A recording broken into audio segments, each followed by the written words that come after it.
નમસ્કાર મિત્રો, SP education ચેનલમાં આપ સૌનું હાર્દિક સ્વાગત છે। આપણી ચેનલ પર જો નવા હો તો ચેનલને સબસ્ક્રાઇબ કરી લેજો, જેથી તમને ટેટ ટાટ સરકારી ભરતી અને સરકારી પરીક્ષાઓને લગતી નવી અપડેટ મળતી રહે। જો આપણી ટેલિગ્રામ ચેનલ પર જોઈન ન થયા તો ત્યાં થઈ જે વિડીયો નીચે લિંક મૂકેલ છે, ત્યાં પણ તમને શિક્ષણને લગતી ઘણી માહિતી મળી રહેશે।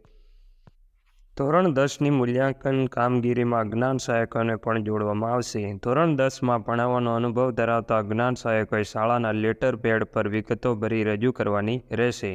મૂલ્યાંકન કેન્દ્રના નિયામકને લેટર પેડ રજૂ કરી મૂલ્યાંકન કામગીરીમાં જોડાઈ શકશે। જે શિક્ષકોને ઓર્ડર ન થયા હોય અને કામગીરી કરવા માંગતા હોય તેમને પણ જોડી શકાશે। ગુજરાત માધ્યમિક અને ઉચ્ચતર માધ્યમિક શિક્ષણ બોર્ડની ધોરણ 10ની પરીક્ષાના મૂલ્યાંકનમાં જ્ઞાન સહાયકોને પણ જોડવામાં આવશે। ધોરણ 10માં ભણાવવાનો અનુભવ હોય અને મૂલ્યાંકન કાર્ય કરવા માંગતા હોય તેવા જ્ઞાન સહાયકોને શાળાના લેટર પેડ પર વિગતો ભરી મૂલ્યાંકન કેન્દ્રના નિયામકને રજૂ કરશે તો તેમને મૂલ્યાંકન કાર્યમાં જોડવામાં આવશે। આ જ રીતે શિક્ષકનું રજિસ્ટ્રેશન થયું હોય પણ ન થયું હોય પરંતુ મૂલ્યાંકન કાર્યનો ઓર્ડર થયો ન હોય તેઓ પણ મૂલ્યાંકન કાર્યમાં જોડાવા માંગતા હોય તો જોડાઈ શકે છે। પ્રાપ્ત માહિતી અનુસાર શિક્ષણ બોર્ડ ધોરણ 10ની પરીક્ષા 11 માર્ચથી શરૂ થવાની છે। બોર્ડમાં નોંધાયેલ માધ્યમિક શાળાઓ દ્વારા વિષય અને માધ્યમ પ્રમાણે શિક્ષક રજિસ્ટ્રેશન કરાવ્યું હતું। રજિસ્ટ્રેશન થયેલા વિષય અને માધ્યમને આધાર બોર્ડ દ્વારા વિષય શિક્ષકોને જવાબ અને મૂલ્યાંકન માટે હુકમો ઓનલાઈન કરવામાં આવ્યા છે।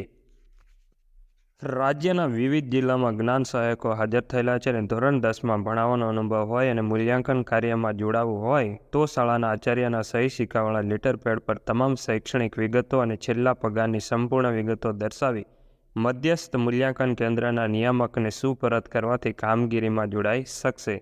મધ્યસ્થ મૂલ્યાંકન કેન્દ્રના નિયામકોએ શાળાના લેટર પેડ પર વિગતો રજૂ કર્યાથી વિષય શિક્ષકે જ્ઞાન સહાયકને મૂલ્યાંકન કાર્યમાં જોડવાનો રહેશે। બોર્ડ દ્વારા મધ્યસ્થ મૂલ્યાંકન કેન્દ્રમાં ફાળવાયેલા વિષય શિક્ષકોની આવેલી યાદીમાં તેમનું નામ અને અન્ય જરૂરી વિગતો ઉમેરવાની રહેશે। આજના વિડીયોમાં બસ આટલું, મળશું નેક્સ્ટ વિડીયોમાં।